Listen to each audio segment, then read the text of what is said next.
A massive welcome to North Toronto Soccer. We are so excited to have you on board as one of our new regular members. Really, we are. The whole point of this short explainer is to walk you through what this new role is all about, what it means for you and, for the future of the whole club. So, let's just dive right in. First things first, let's start with the why. This right here, this is the heart and soul of North Toronto Soccer.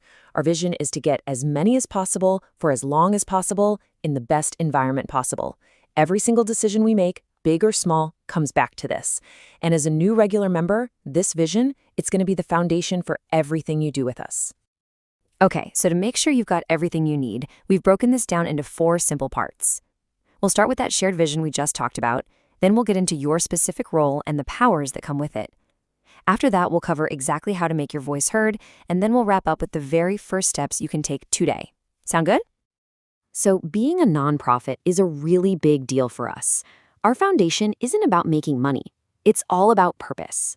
Our entire structure is built to serve that vision. Any money we bring in gets reinvested right back into the club, all to help us create that best environment possible for our players. So, what have you officially become? A regular member.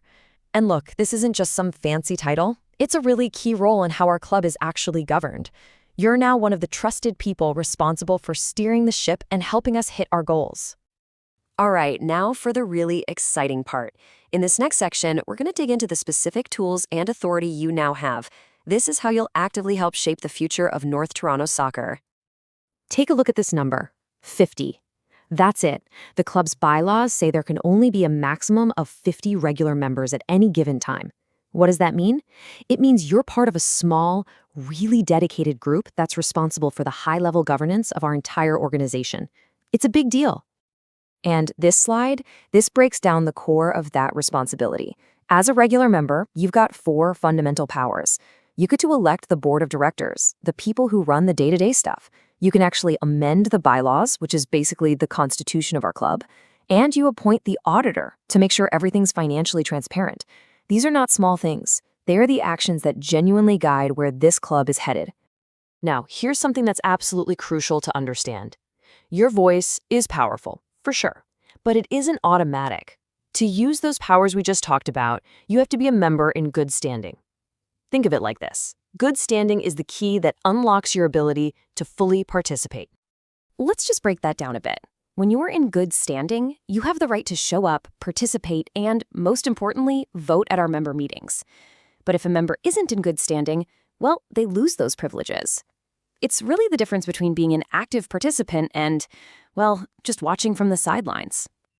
So how do you maintain that status? Honestly, it's very straightforward. It's all about being an engaged and responsible member. Following our bylaws and policies, making sure your documents are up to date, and just fulfilling your obligations to the club. It's about upholding the integrity of this really important role. Okay, so you get your powers, you get why good standing matters. Now, how do you actually use them? Well, your voice is mainly heard through our member meetings. That's where the magic happens. The whole process is designed to be super clear and fair. First, you'll get a notice about any meeting somewhere between 10 and 50 days before it happens. If you have something new you want to discuss, you just need to submit it 10 days ahead of time. And this is important. We need at least 10 voting members there for a meeting to even happen. That's what we call a quorum. And last but not least, when it's time to vote, remember that your vote is yours and yours alone. No proxy voting is allowed. This role also comes with some really key ethical obligations.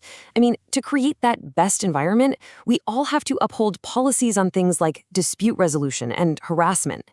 To keep things transparent and build trust, you've got to disclose any potential conflicts of interest. And just a reminder, this is a volunteer role. The reward isn't financial. It's watching our club and our players thrive. Phew, we've covered a lot, right? From the big vision all the way down to your powers and responsibilities. So now let's bring it all home with a few clear, simple steps you can take right now to get going. This crest, it represents the community you're now helping to lead. It's a symbol of our history, all of our players, and our shared promise to that vision. As a regular member, you're now a guardian of this legacy, and you're also a builder of its future. So what's next on your plate? Here's a quick to-do list. First, please go ahead and confirm your acceptance. Second, take some time to review the club documents just to make sure you're all set on the good standing requirements. Third, and this is a simple one, make sure we have your current address for any official notices. And finally, just a little tip, our fiscal year runs from October 1st to September 30th. And that brings us right back to where we started. We began with our vision, and that's where we'll finish. With your new role, your new powers, and your totally unique perspective, the final question is really for you. How will you, as a new regular member, help us build the best environment possible for as many players as possible for as long as possible? Welcome to the team. We're so glad you're here.